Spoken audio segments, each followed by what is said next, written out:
I'd like to call to order the meeting of the Board of Parks and Recreation Commissioners of Kansas City, Missouri for Tuesday, September 26, 2023. First order of business is a roll call. Ms. Houston? Commissioner Smith, Present. Commissioner Perez-Rico. Present. President Holland, Present. Director Cotton. Present. First order on the agenda is considering board approval of the September 12th, 2023 board meeting minutes as outlined in attachment A. Are there any corrections or additions to those minutes? Nope. Move to approve. Second. We have a motion and a second to approve the minutes of September 12th. All those in favor say aye. Aye. Aye. Opposed, same sign. The resolution's approved. Next order of business, Resolution 34340, considering board approval of the facility use and concession agreement with Show Me Riders Horse Club to hold Pumpkin and Ponies event in Blue Valley Park as outlined in attachment B. Mr. Loya. Good afternoon. Thank you. Yes, the KC Parks will be waiving the fees for this one-day event. They're expecting about 1,500 participants. It's a fall festival type event.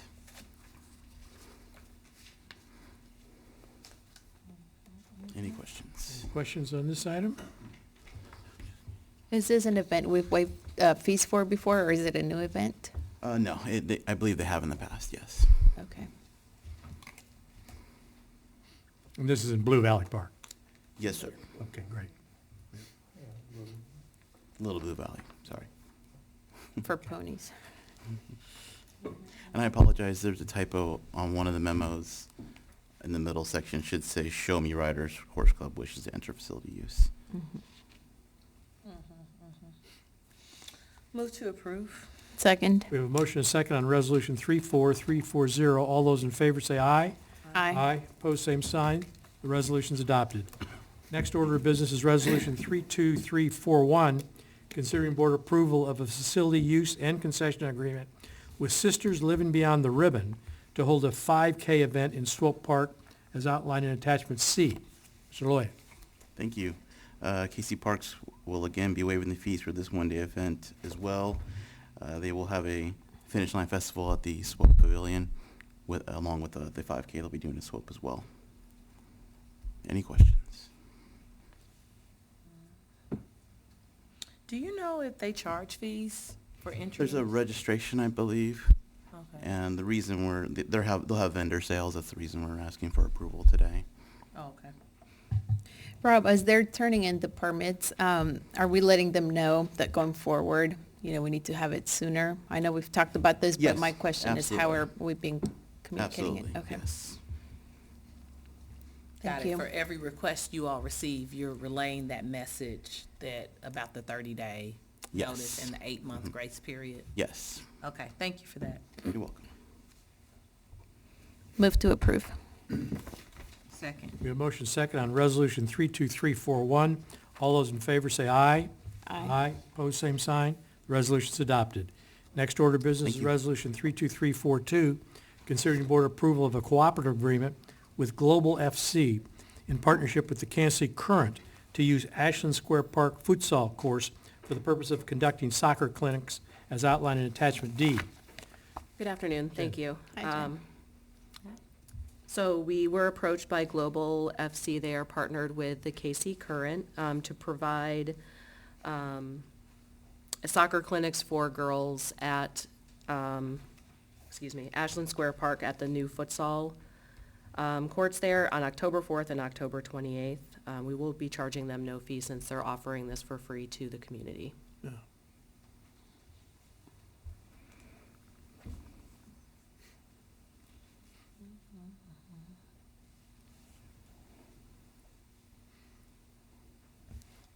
So it's 2 sessions. Is that what I'm reading? Yes. Okay. So I have a weekday night and a weekend day. Right. And, I'm sure you have heard us talk about the importance of having these 30-day Mhm. pieces. How probable is that? I mean, as you kind of think about on your end, I know we've talked about it with Rob and the work that he's doing, but is that seen as reasonable as you kind of do this work every day? I think so. We have already started communicating to internally and to our partners. We're kind of in a in-between Right. period. We will probably have some that don't meet that standard, but a majority will meet that standard. And oftentimes, we see a lot of agreements come through in the early springtime preparing for summer. And as we coordinate all of those partners, we usually are waiting on like a insurance document, something along those lines, as we get these prepared for the board meetings. Okay. And I would say that same 8-month, kind of runway to inform everybody would be for you and your, organizations as well. So, but okay. No questions for me. Is Global FC Kansas City based? I believe so. I'm not 100% sure off the top of my head, but I believe they are. And do we know, do they focus on women's soccer? They just focus on soccer in general, Soccer in general, but okay. partnering with the KC Current, they wanted to gear it more towards females Sure. in soccer. Okay, great. Thanks, Jen. Any other questions on this item? Move to approve? Second. We have a motion and a second on Resolution 32342. All those in favor say aye. Aye. Aye. Opposed, same sign. The resolution's adopted. Next order of business is Resolution 32343, considering board approval of a cooperative agreement with Roanoke Park Conservancy for Small Works of Art Gallery installation in Roanoke Park, as outlined in Attachment E. Mr. Wong. Commissioners, Artist Cheryl Gale, she received a Arts Casey grant for installation of a Small Works of Art Gallery, which is like a small house on a post. So how this is going to work is Cheryl going to start with putting her piece of artwork in the gallery, and the neighborhood can stop and they can check that out, and they can put their own artwork in the gallery so the neighbors can just check it out and share the artwork in that little gallery. So this agreement was the Roanoke Conservancy, so they will be maintaining that gallery, and we'll be reviewing the content in the gallery. So. Okay. The Roanoke Park Conservancy is really the oldest conservancy we've got in the park system, and they've done a great job of maintaining that park and getting the community involved in park maintenance and park events. All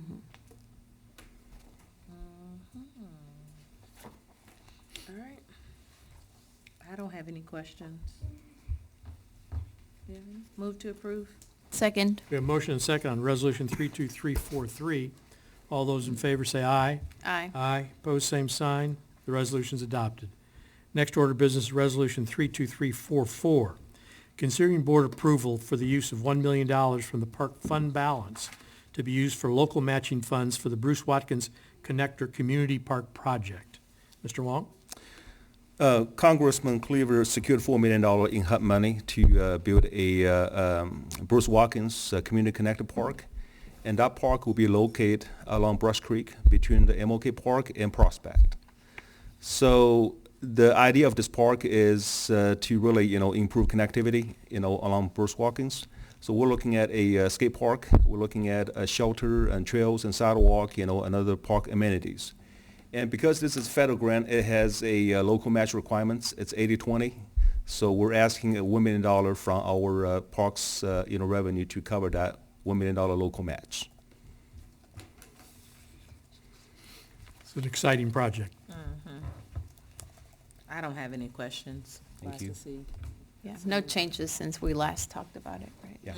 Yeah. I move to approve. Thank you. Second? We have a motion and a second on Resolution 32344. All those in favor say aye. Aye. Aye. Opposed, same sign. The resolution is adopted. Next order of business, Resolution 32345, considering board approval for the use of $1 million from the park fund balance to be used for local matching funds for the Martin Luther King Jr. Park Pedestrian Bridge Project, as outlined in Attachment G. Mr. Wong. Commissioners, over 2 years ago, the 15th and Mahoney Playground was officially opened. It was a huge success. The playground is always busy. So as soon as, it was open, we recognized the problem because there was no pedestrian access, from the neighborhood north of Brush Creek to this park. Congressman Cleaver, he recognized this too, so he secured a $2.8 million federal funding. And like the other one, we're requesting $1 million for a local match. And design-wise, we already kicked off the design. The location of the bridge essentially is set. It's going to be cross from Woodland, and the consultant is working on different bridge types. Once we have the bridge types, we're going to share with the community and the stakeholders and get input from the community. Thank you. No questions from me. Move to approve? Second. We have a motion and a second on resolution 32345. All those in favor, say aye. Aye. Aye. Opposed, same sign. The resolution is adopted. Next order of business, resolution 32346, considering board approval of change order number 2 with Gunter Construction Company for the Southeast Community Center Pool Renovation Project in the amount of $47,495.44 and extending the contract project deadline to March 22nd, 2024, as outlined in attachment H. Mr. Wong. Commissioners, so we're working on a Southeast Community Center Pool project, and the scope of the project is to combine the three small ones into a large one. So there's a lot of rock excavation, and as they start digging for the new pool, they hit limestone, which is a form of very hard rock. So it takes a lot of effort to do that. Traditionally, you would just use like a dozer to break the rock. But in this case, we're in a community center. We cannot do that. The vibration and noise, it would be a huge problem for us. So we'll work with Gunter, and they found a solution which they're going to use a small grinder. It's just like, has a lot of teeth in front of a grinder, so it's a grinding, a motion instead of the like jackhammering kind of motion. So as they do that, there's additional cost and time because it will be slower, and it will cost more to do the rock excavation. But we think it's worth the money because we don't want to risk damage to the community center as they do the rock excavation. Thank you for explaining that. Thank you. Any questions for Mr. Wong on this? So with this pool repairs, since pool season and everything's over, are we not going to wait until the aquatics study and everything is, finalized with all the different moving pieces? So this is a already funded, and it's indoor, so that, one of the key thing is that we're going to use that pool as a place to train our lifeguards. So we want to get it Okay. done, through the winter. So the official date is March next year. Hopefully that, we can, as soon as it's open, we can start training our lifeguards, so. And this is for the, Indoor pool. Indoor. And this is recognized in the Okay. master Okay. plan. It's in the indoor. aquatics I thought it plan. was outdoor too. I did, and then- Yeah. when you're, Yeah, I was like, But that's the reason we don't want to put a dozer, to Yeah, excavate that makes a indoor. lot more So we sense. do that small grinding. I would like to see that, so it's interesting. And no dynamite. please, please, no dynamite. okay, well, thank you for explaining that. No other questions? Move to approve. Second. We have a motion and a second on resolution 32346. All those in favor, say aye. Aye. Opposed, same sign. The resolution is adopted. Next order of business, resolution 32347, considering board approval of amendment number 8 to the Starlight Theater use and concession agreement in the amount of $400,000 for maintenance or improvements at Starlight Theater as outlined in attachment I. Mr. Cotton. Yes, thank you. This agreement with Starlight is an annual allotment of funds to aid Starlight in their efforts to keep the Starlight Theater aesthetically and operationally functional. These funds, up to $400,000, are to be spent specifically for the construction, reconstruction, beautification, and modification of the interior and exterior premises for the 2023-2024 fiscal year. As required by the agreement, Starlight must submit documentation of their expenditures to the Parks and Recreation Department, and then the association is reimbursed for the expenditures. In last year's budget, Starlight spent $289,609. I've reviewed their expenses from last year. They're in line with regular operations of a facility. Staff recommends approval of amendment number 8 in the amount of $400,000. Thank you. Any questions for Mr. Cotton on this item? So this request is for Parks and Rec to pay for, or to reimburse up to 400,000 Correct. Starlight. Okay.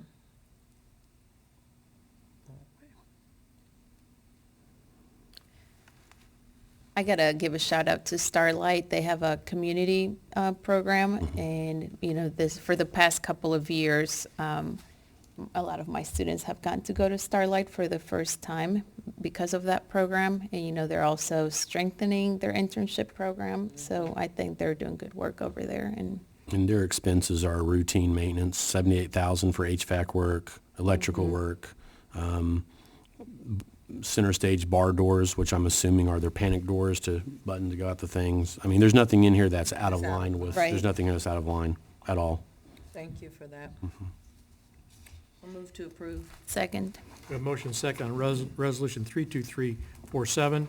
All those in favor say aye. Aye. Opposed, same sign. The resolution is adopted. Next order of business is the director's update. Mr. Cotton. Yes, thank you. Staff met with all council districts in regard to the aquatic master plan. The 5th District Council members like to see the Swope Pool rebuilt on location and not moved to the community center. Basic concepts have been developed and shared with the 5th District. We do not have pricing back yet on their preliminaries. The existing swope site has been secured as much as possible to try and prevent the continued break-ins and vandalism. The pools are drained, all appliances have been relocated, and extensive vegetation removal has taken place to open up the sight lines on the facility. Staff is working to get the RFP out for the 9th and Van Brunt renovations. SK Design was selected as the firm for the zoo and Starlight parking lot expansion projects. Design contract for the MLK Bridge over Brush Creek has been executed. Consultant interviews for the Bruce Watkins Community Connector Park is scheduled for October 2nd. MLK parking lot construction continues. The Cooley Park design build is on track for October completion. The minor golf course parking lot has been resurfaced and striped. Houses camp removed at Big Shoal Trail, Mill Creek Park, Rockwell Lane Bridge, and dump sites were cleaned up from Blue Valley and Town Fork parks. Equipment is being prepped for snow operations for the winter, and Sisters and Strings will be playing at the Garment District Grooves from 5:30 to 7 p.m. on Wednesday evening, the 27th. And that is my report. I'm curious about the discussions. I appreciate the staff taking time and having the aquatic master plan discussions, district by district. And what I'm hearing you, because I was at the meeting where there was a concern about moving the, what changed? The data didn't, so what changed? Meaning, originally, my understanding, the position of the Parks and Rec staff team is that moving it to Southeast had several effects or, positive anticipated effects. One, the sight line, being able to promote swimming and interest in water from the new proposed location, which is southeast that you can kind of see off the roadway. And then also the cost. So what changed? Councilman Curls expressed interest that moving the pool would take away from the historical integrity of the site itself and had no interest in moving the pool to the community center. This was the meeting we had yesterday. And Mayor Pro Tim Shaw was on the same page as him on that. So that was the change. We presented 5 different concepts for a new facility at Swope Park.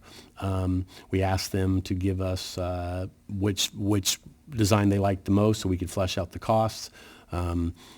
Councilman Curls was adamant that he wasn't even certain he wanted to see a change out there other than maybe just repairing the pool as it was. I explained to him that even if we leave the pools as they are, same configuration, I will still have to rebuild them because they're failing structurally. So they were going to get back together and look at the concepts in more detail and provide us some feedback at a later date. Okay, so that hasn't happened yet. Has not It's happened yet. Still in progress. And then the cost comparison, I mean, it sounds like we're moving towards a more finalized or estimation of what it may be. And so what is the range? Originally, I think in the plan, it said the range was 10 to 18. We don't have those numbers back for the other 5 concepts because those concepts go from being very simple facility to a pretty expansive facility that would rival the bay. So those are the concepts that we're waiting to get some feedback on. And will there be any community discussion and engagement around the options, or this rest solely in council in 5th District Council? I think there would be at some point in time, if we get that far with it, as far as we come to consensus on a possible design. I mean, absolutely, there'd be some more public input at some point in time, but that wasn't, the direction yesterday was simply, can you get us some costs on these 5 renderings, and that's what we're working on now. Oh, so it's 5 renderings, it's not just one? No, it's 5 different concepts for that site. Yeah. One is Okay. very simple, one is very simple in design, all the way up to the 5th concept, which is pretty elaborate. As a water park. As a full-on water park. That's in Swope Park? Where it's existing. So And- all and- 5 renderings are for the existing location? Right, and we still have to remediate for flood control. Right, I thought we And had that will be, determined that that was Right. not a good location. but again, we were asked to look into this by the council members, and we're looking Sure. into it. That doesn't mean that, I mean, the whole council may vote to go ahead and do the Southeast Community Center site regardless. We're just providing the numbers that we are asked to provide. Doing our Okay. due diligence. Well, because I think it matters. I appreciate this explanation because that sounded different than what your report said, or maybe I heard it different. Because to your point, Commissioner Rico Perez, I think when we kind of talked about the cost and the investment of dollars, what it would take to have it at the existing site because it's in a floodplain, Would gobble up all of our money, would gobble up all of the our money. funding for all the other And facilities. impact the other councils. So Absolutely. in that report, it sounded like 5th District alone could determine what could happen. And what I want to clarify is that is not, Right. they made a Right. request for 5 different Right. renderings. They would like to see Swope Pool rebuilt on location and not move. 5th District Council members would like to see. Yes. That's what yes, Okay, I ma'am. want to reiterate that. So what you all are doing is providing the 5 renderings from simple to Mm-hmm. elaborate, with cost. And, because I think it's important that other councils, including this commission, understand the cost ramification of whatever, that it really impacts more than just one district. Correct. That this is a city impact. Correct. And so you'll keep us updated. Yes, ma'am, absolutely. Great, thank you. Anything further for the director? Is the Tony Aguirre pool still closed? Was that No, fixed? they got it up and running last week. Okay. I'm going to that meeting after here. We're going there as You're well. gonna, okay. We're headed there as well, yes, ma'am. I All won't right. be, so I'm glad. I was you're like, I here. know they're gonna, yeah, okay. So thank you. TNI meeting, I think. They did. They cancel what? TNI tomorrow. Yeah, no, the No Jabot temporary. Pool meeting is still happening. Oh. It's gonna be- Thank you. Yeah. It is, so we're sure? Sorry. She just Okay. confirmed that, Okay. meeting tomorrow. Yeah, we have business. The council committee was canceled for tomorrow? TIO. Yeah. Boy, it's a lot of rumors happening. Let's clear this up. Is that the one you were going to appear at? Oh, okay, so. That's right. But the I pool don't need to meeting be- is happening. Yes, pool meeting at 6 PM is happening. Not my dinner. I'm sorry. Thank you. By the way, I'd just like to point out, there was an outstanding Parks Ambassadors picnic last week. Richard was able to make it, and these volunteers are just doing a fabulous job. And I think they had an enthusiastic time at the picnic itself, and they are dedicated citizens, and we should all be appreciative of what they're doing out there. Absolutely. I heard between all their hours, I think it's about $250,000 that, Easily, yeah. Yeah.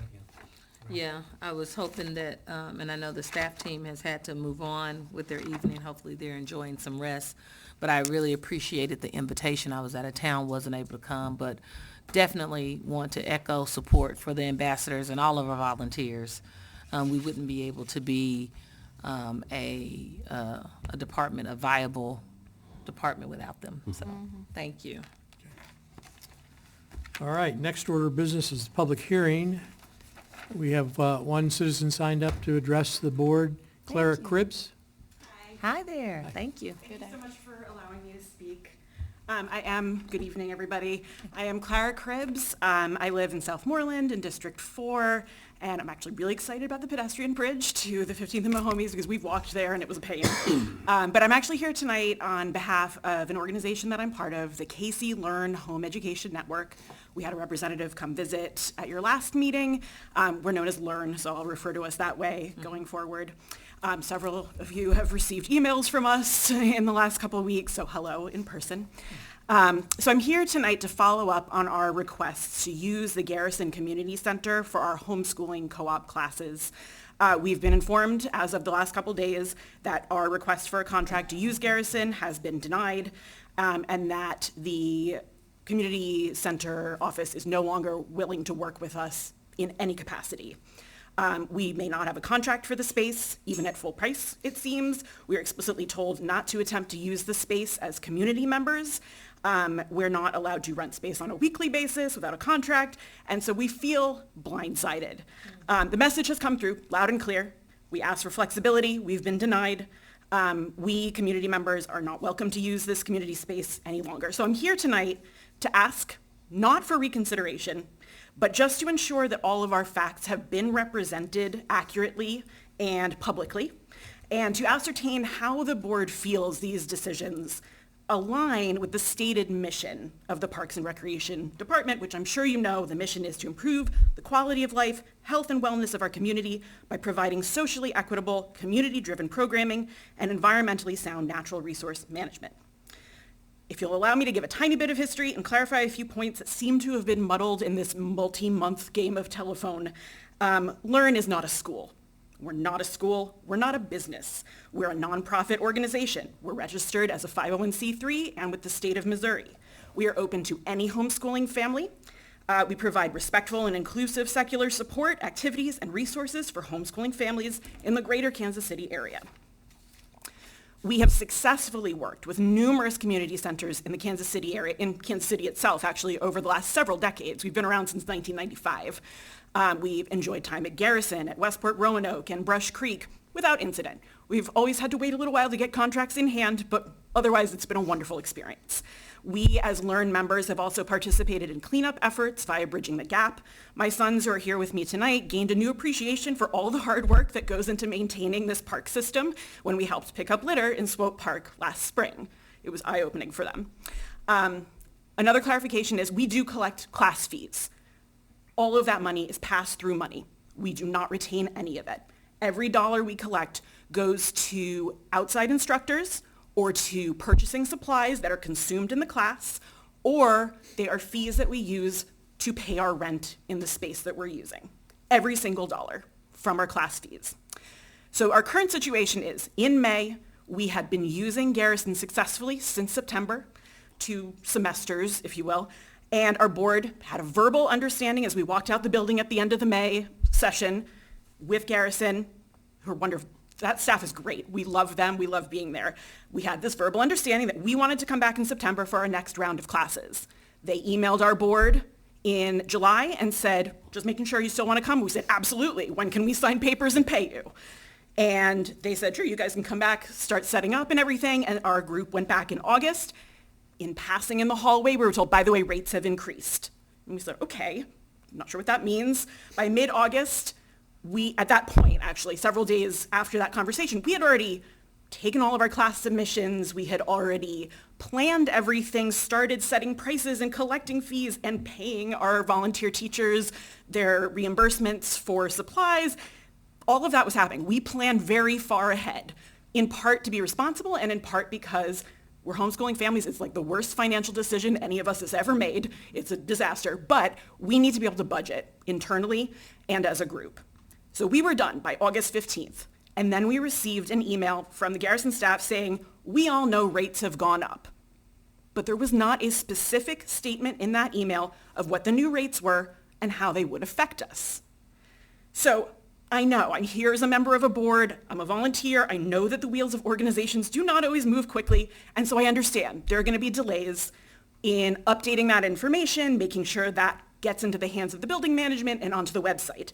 In fact, if you look at the Garrison website today, I have a printout of it, it does not list the rental fees for the classrooms. It has rental fees for the gym and for the multi-purpose room, but not for the classrooms. We've been informed that that rental rate is $45. It does not appear on the website. We were told at that point, tell us what you can pay. That's what the Garrison staff said. And we said, okay, that's hard to answer. But they said, tell us what you can pay, and we will bring that request to the board meeting on September 12th. I watched that board meeting. We had a representative who was here. Our case was not brought up. There was no resolution about us. It just wasn't mentioned. So I'm not sure what that was about and why we were told that, but we were not on the agenda for that day. But what we had learned at that point is that we were expected to pay $10,000 for 10 weeks, 11 weeks, 1 day a week, using the space from about 10 a.m. to 2 p.m. That's what we were asking for. And the building staff said, okay, what if you fill out, here's a Parks and Recreation fee waiver form. That was sent to us. We started filling out the form and it says, please sign here to say that you understand the policy about fee waivers.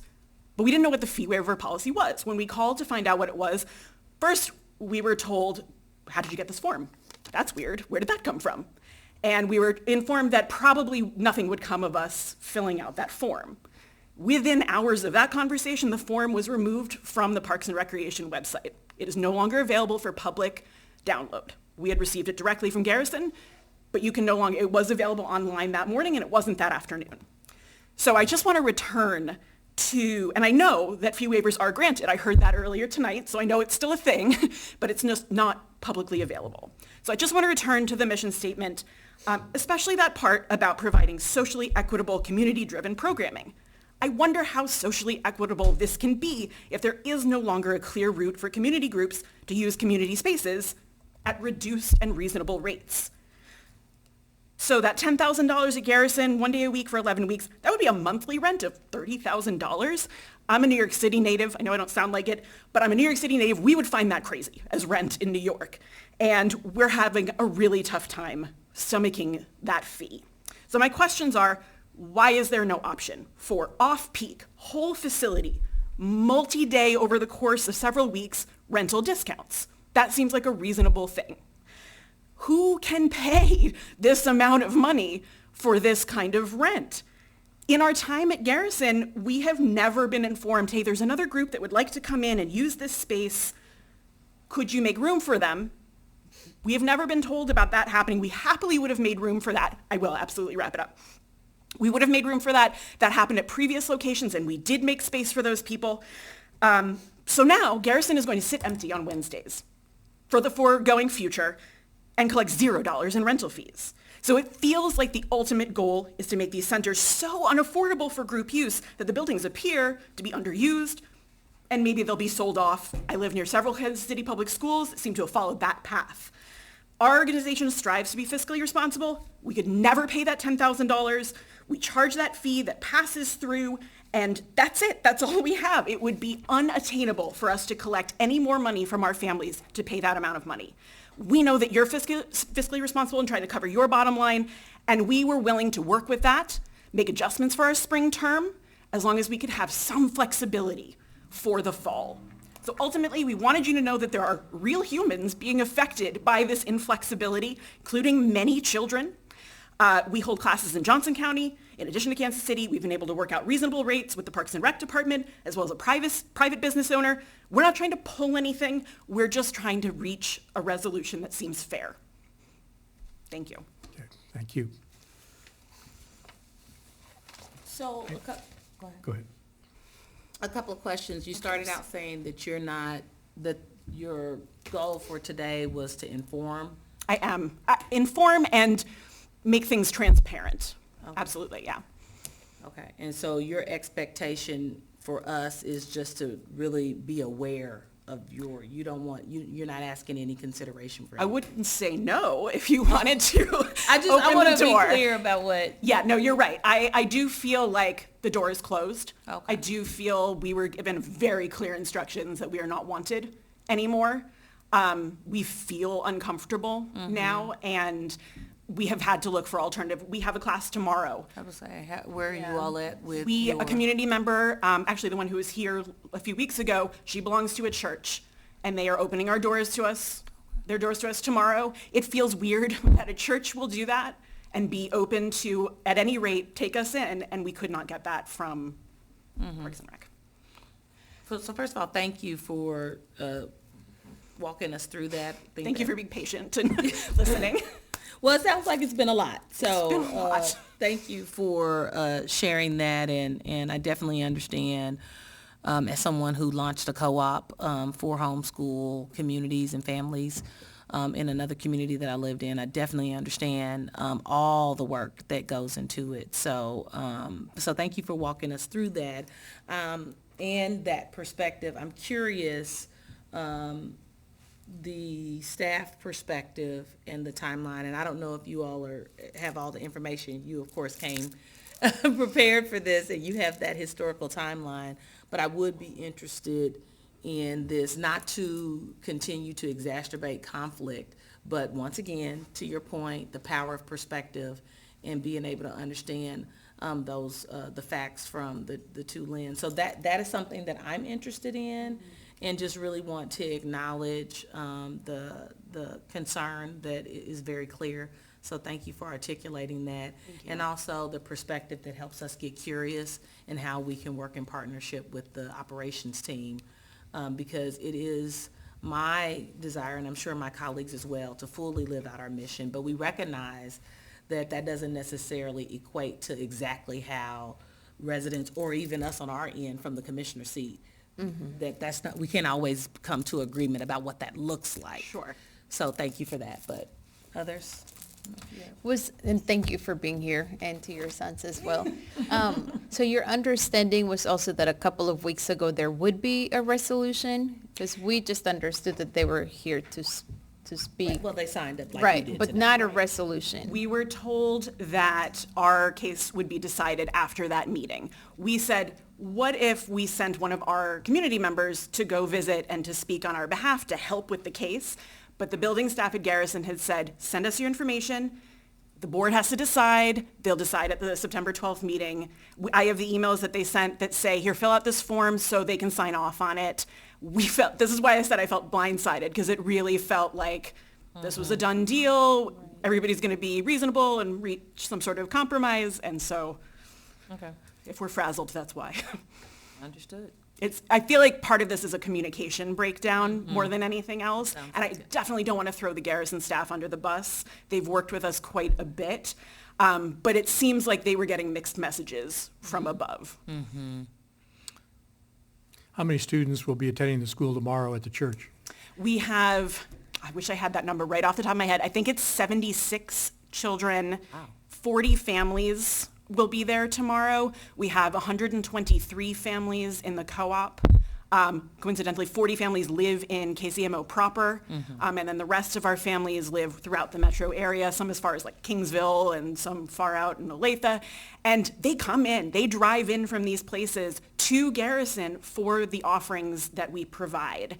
And, they hang out in the city when they're done. They don't hop back on the highway. They do things since they've made the drive. Right. And so I feel like we're contributing in that way.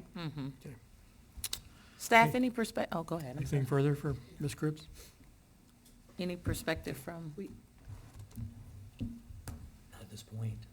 So, We'd have to gather the information. We can provide that to you, to the board.